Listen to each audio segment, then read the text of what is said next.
A boa informação é a melhor forma de se proteger contra a epidemia do novo coronavírus. E para uma boa informação é necessária uma boa comunicação. Como o Sistema Único de Saúde está se comunicando com a imprensa, com as novas mídias e também com seus gestores, trabalhadores e usuários? Covid-19 e comunicação é o tema do bate-papo de hoje. Para conversar com a gente nesse bloco, nosso convidado é Luiz Felipe Barcelos, que é assessor de comunicação do CONASEMS, Conselho Nacional de Secretarias Municipais de Saúde. Seja bem-vindo, Felipe. É um prazer, Renato. Obrigado pelo convite. Queria começar conversando com você sobre o tamanho, a importância da comunicação quando a gente pensa em saúde, e especialmente quando se fala de um momento delicado como esse, o enfrentamento da epidemia. O Sistema Único de Saúde, quando se fala em comunicação, ele tem que se preocupar em se comunicar para dentro e para fora. Essa comunicação para dentro, para os seus gestores, profissionais de saúde, qual a importância disso nesse momento, quando a gente pensa no desafio de lidar com uma epidemia que até então era desconhecida? Bom, Renato, essa pergunta é muito boa, principalmente pelo tamanho da empreitada, né? A gente está falando de um vírus que não faz distinção entre município grande, município pequeno, cor, raça, credo. Então, o CONASEMS representa 5.570 municípios, os mais diversos possíveis, né? São municípios que muitas vezes não têm uma assessoria que dá conta do que é a autonomia de você fazer saúde descentralizada, né? Você fazer a gestão do SUS é uma coisa muito complexa e demanda muito de comunicação, demanda muita informação, né? Você dá conta de se organizar para dar uma resposta adequada, que a sua rede se organize para fazer frente a uma epidemia que vem avançando cada vez mais, exige que você seja munido de várias informações para que sejam traçadas estratégias a tempo. Tudo isso necessita de dinheiro, esforço, gente, capacitação. Então, dar conta de uma empreitada dessa é algo muito desafiador. E aí demanda muita comunicação. A gente pode pensar também que à medida que isso, por exemplo, já vinha acontecendo, né, em municípios onde a comunicação em saúde já tinha mais autonomia, já tinha mais investimento, agora fica mais fácil de você fazer fluir as informações necessárias para a epidemia do Covid. E em contrapartida, os que não tinham, além da informação, você precisa também começar a construir uma forma de capacitar a própria cidade em termos de comunicação, né? Acho que são dois desafios que se colocam juntos daí. Exatamente. Cada região de saúde, cada município, num momento desse reflete a organização prévia que foi feita, né? Todo o esforço que foi feito para você organizar tanto local como regionalmente a sua rede, né? A gente está falando de um país interiorizado que às vezes o centro de referência em saúde fica a 500 quilômetros. Eu estive em novembro em Balsas, Maranhão. Você está a 500, 600 quilômetros da capital, sabe?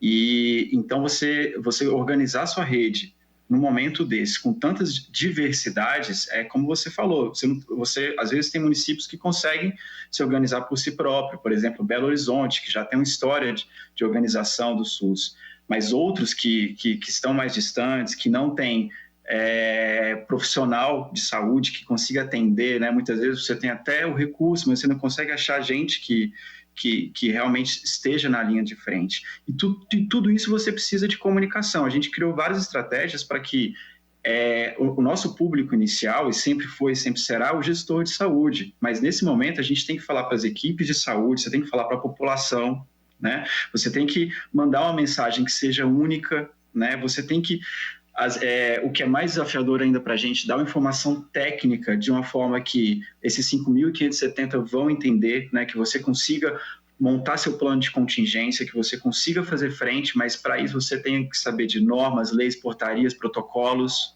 São muitas informações num volume imenso, enxurrada, e o vírus não dá tempo, né? A gente está vendo agora o que está acontecendo, para que toda essa informação seja absorvida. E tempo é uma palavra preciosa. Sempre foi, mas agora fica mais ainda, né? Porque algumas informações elas precisam chegar a tempo para que essas equipes possam se organizar, porque a gente está falando também de capacitação, pelo que você está falando, né? Algumas equipes precisam ser capacitadas enquanto a epidemia está ocorrendo. E aí, mais uma vez, a comunicação é fundamental. Exatamente. A gente começou a criar estratégias que são inéditas, né? O CONASEMS fazendo live, parece uma coisa até assim, Live é coisa de artista, não é por que fazer live, mas quando você tem o país inteiro necessitando de uma informação, né, necessitando de orientação técnica, como é que eu faço isso? O que essa portaria quer dizer? Como é que esse recurso pode ser aplicado? Né? Eu posso fazer isso, eu não posso fazer aquilo. A gente começou a fazer transmissões pelo YouTube com um público maciço de gente e colocando 2.000 pessoas ao vivo no chat perguntando, olha, o que eu faço assim? Está chegando EPI dessa forma? E essa informação precisa ser capilarizada. Então, uma das coisas que a gente vem trabalhando há muito tempo e agora está sendo colocada à prova é a possibilidade de você ter uma rede de comunicação que consiga, nesse momento, se capilarizar no Brasil inteiro a tempo de dar a resposta, que é o que a gente chama hoje de rede CONASENS-COSENS de comunicadores.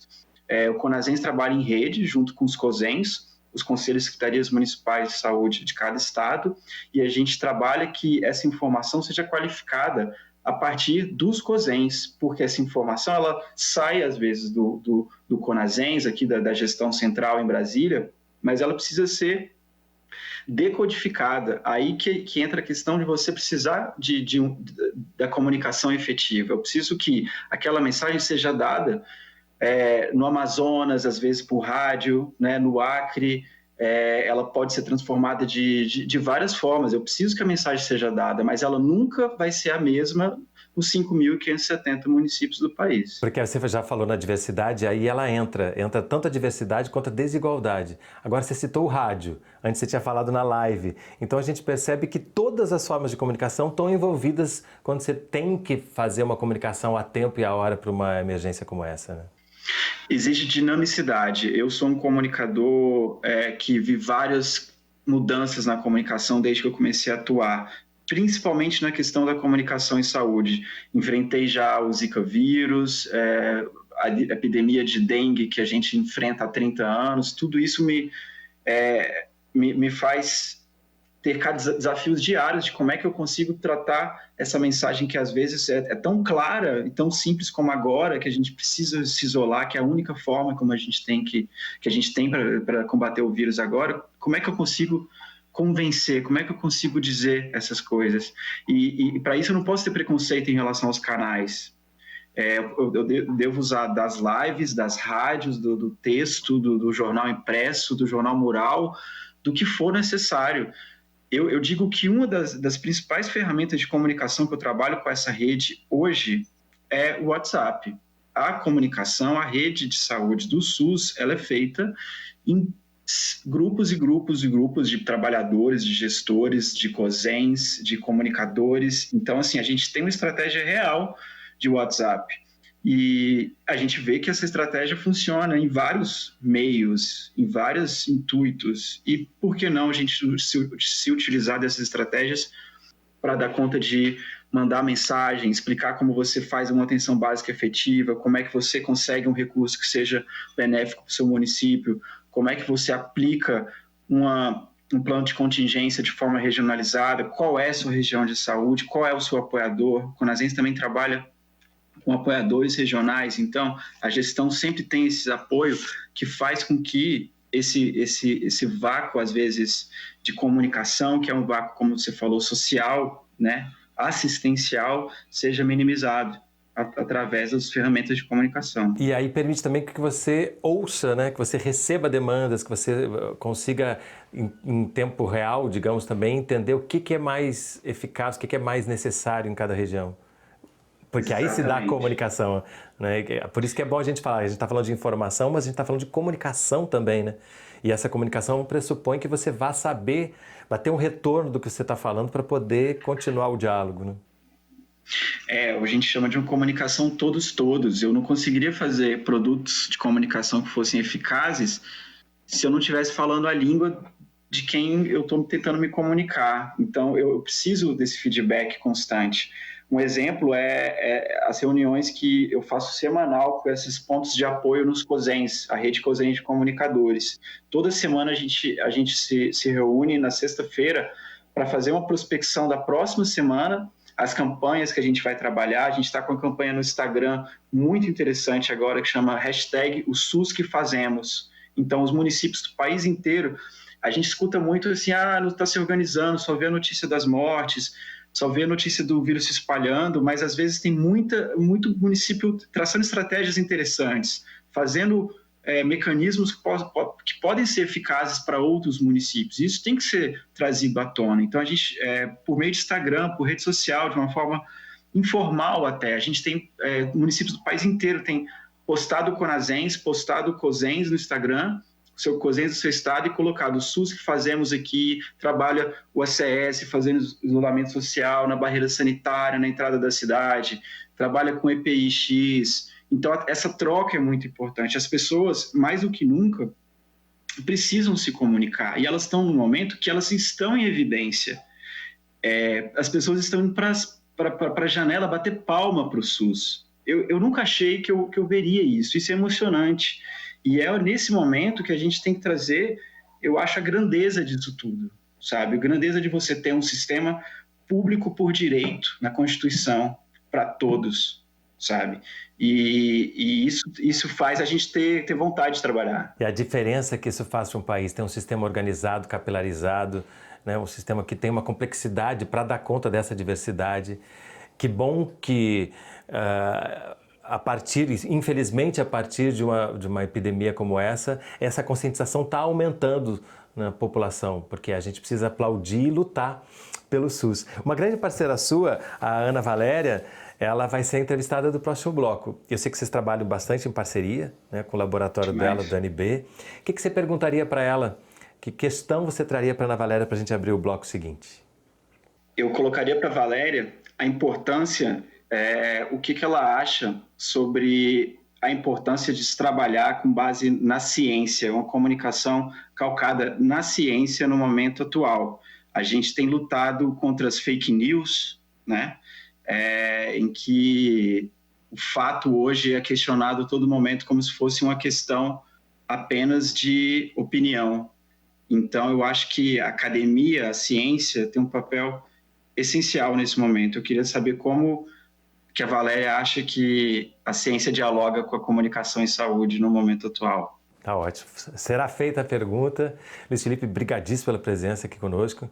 E essa ferramenta que a gente está usando aqui já demonstra isso, que independente das distâncias, é possível se comunicar, é possível a gente trocar, dialogar, e quando a gente pensa em saúde coletiva, pensa em saúde pública, é fundamental que a gente pense sempre numa comunicação cidadã, numa comunicação que contemple a diversidade e a desigualdade do país. Obrigado pela presença conosco. Obrigado, Renato. Foi uma ótima conversa. Até a próxima. Até a próxima. E no próximo bloco a gente conversa com a Ana Valéria Mendonça, que é da Universidade de Brasília. Não sai daí, a gente volta já.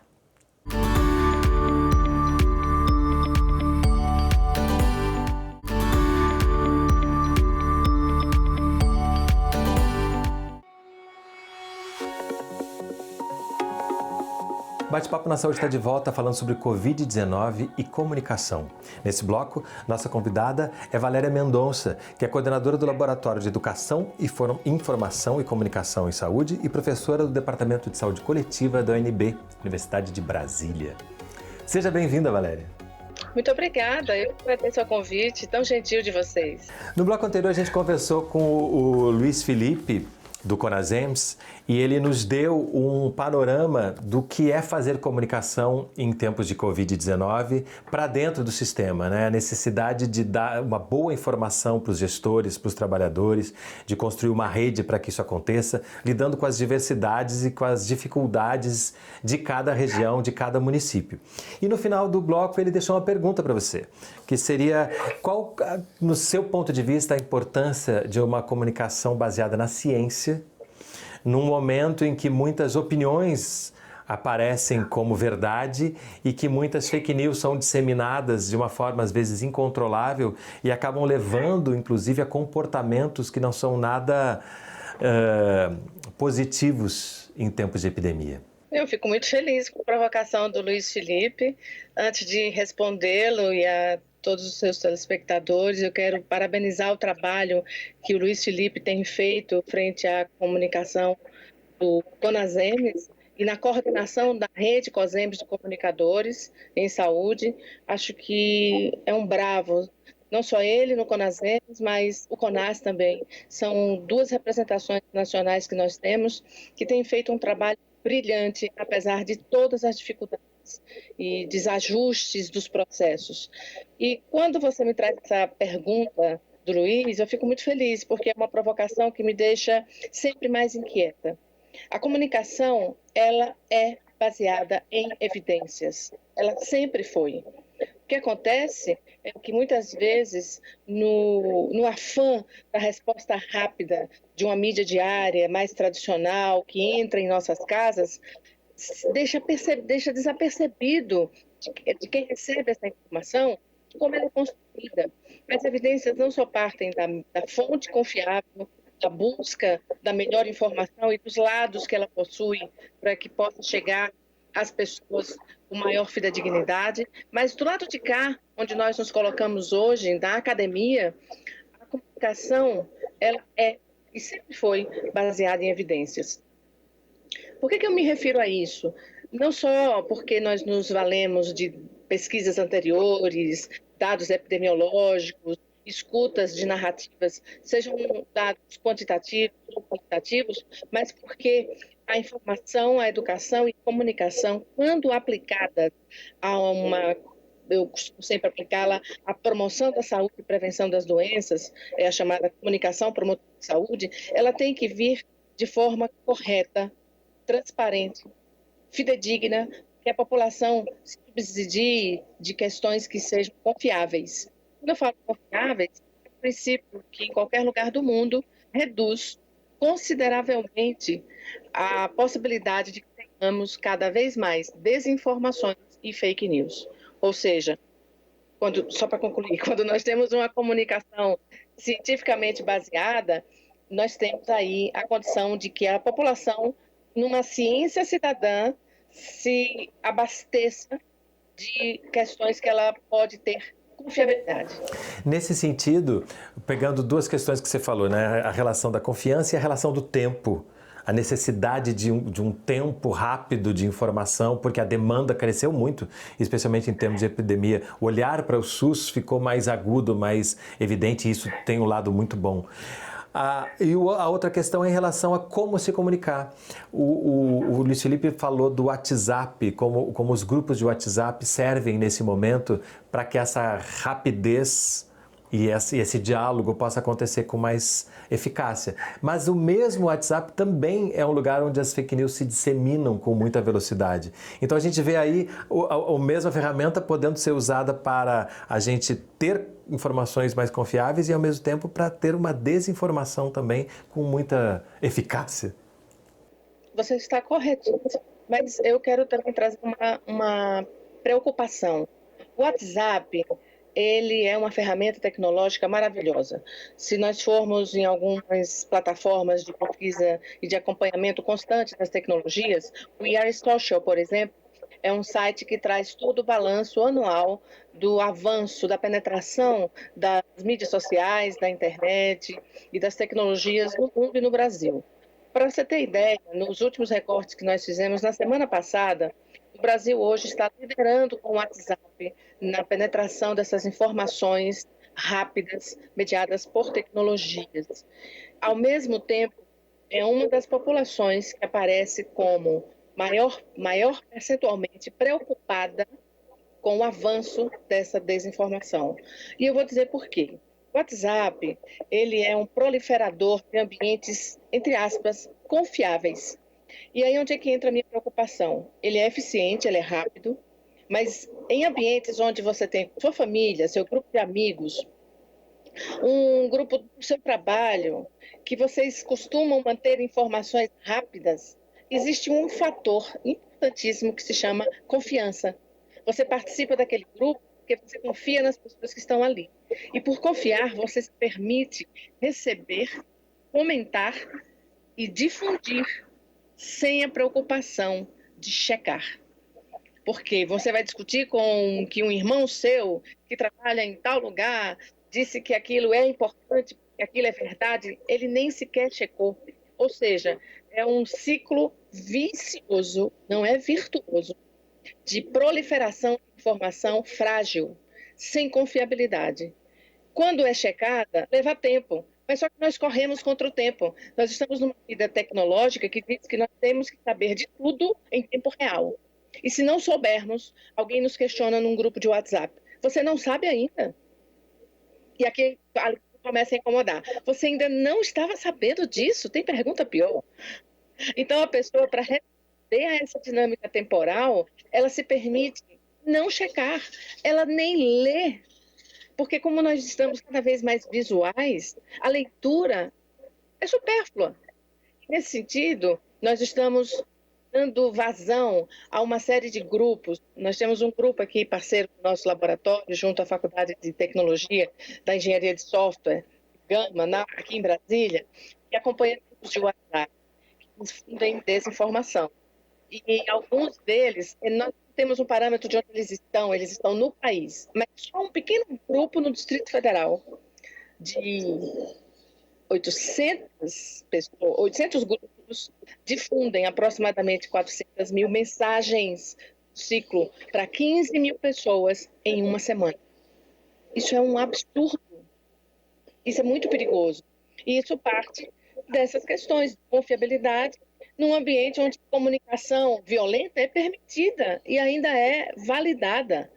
As palavras de guerra, as palavras de ordem, elas são consideradas pronomes comuns. A gente aí chega em outras formas também, né? Você usa um termo que eu acho muito interessante, que é como apaziguar a comunicação. E a Susan Sontag, que falou muito sobre a epidemia de AIDS, ela fala também de como que é nociva essa metáfora da guerra quando a gente está falando de epidemias. E isso, de uma certa forma, ficou muito popularizado. E até quando a gente fala dos heróis, dos profissionais de saúde, que parece que a gente está falando uma coisa muito legal, mas a gente está esquecendo que são profissionais que precisam de condições de trabalho, que precisam ser respeitados. E eles não têm que cometer um ato de heroísmo, eles têm que ser apoiados para poder fazer bem o seu trabalho. Só que isso tudo está difundido de uma maneira que às vezes é muito difícil da gente colocar outras metáforas que possam nos ajudar. Você me deixa muito feliz citando a Susan, porque me aprecia muito alguns estudos que ela tem, inclusive sobre a fotografia, onde ela nos provoca a pensar o seguinte: o que nos faz fotografarmos? Isso fazendo uma analogia aos nossos tempos, né? Fugindo um pouco da década de 80, dos anos 90, em que ela nos provocava. Mas quando a gente discute a fotografia hoje, que é feita com os nossos celulares, eu sou repórter, eu faço a minha notícia e eu não participo. Eu registro, sem juízos de valor. E quando eu tenho juízo de valor, é totalmente alienado, apático, desprovido de solidariedade e ética. Porque eu simplesmente pego meu telefone, registro qualquer coisa, até a mais violência possível, contra um outro irmão, uma pessoa que eu poderia ajudar, mas ao invés de ajudar, eu faço um registro daquela cena, enquadro aquela cena com o meu ponto de vista. E muitas vezes nós temos visto pontos de vista de ódio, alienantes, sem diálogo e sem reflexão crítica. E é isso que muito faz com que a comunicação violenta cresça, que a desinformação cresça. E mais, uma relação muito grande com a falsa ciência. A aganotologia, por exemplo, traz com o apoio da mídia e das indústrias de publicidade o que uma ciência falsa pode se tornar verdade diante de uma sociedade desprovida de crítica. E isso veio dos Estados Unidos, quando discutiram a indústria do tabaco. Hoje a gente discute várias coisas com o mesmo sentido e não sabe sequer que está fazendo isso. É um pouco de desinformação também, de cultura das pessoas, de falta de incentivo ao processo educativo, que passa pela comunicação. A comunicação, ela é educativa, ela não é simplesmente uma campanha, ela está muito mais além daquela campanha. Ela tem simbologias, ela tem conceitos, ela tem significados críticos, que são muito importantes e que, na minha opinião, precisam ser tratados junto à sociedade. Obrigadíssimo pela presença aqui conosco hoje, Valéria. Eu que te agradeço, parabéns ao seu trabalho, à sua equipe, e fique em casa na medida do possível, com responsabilidade na informação. Muito obrigada. E por falar nisso, eu estou sem máscara, mas a equipe toda aqui está de máscara. Assim que acabar o programa, eu vou colocar a minha máscara para respeitar as determinações importantíssimas de saúde desse período de epidemia. E o nosso programa de hoje fica por aqui, a gente se vê no próximo programa. Até lá!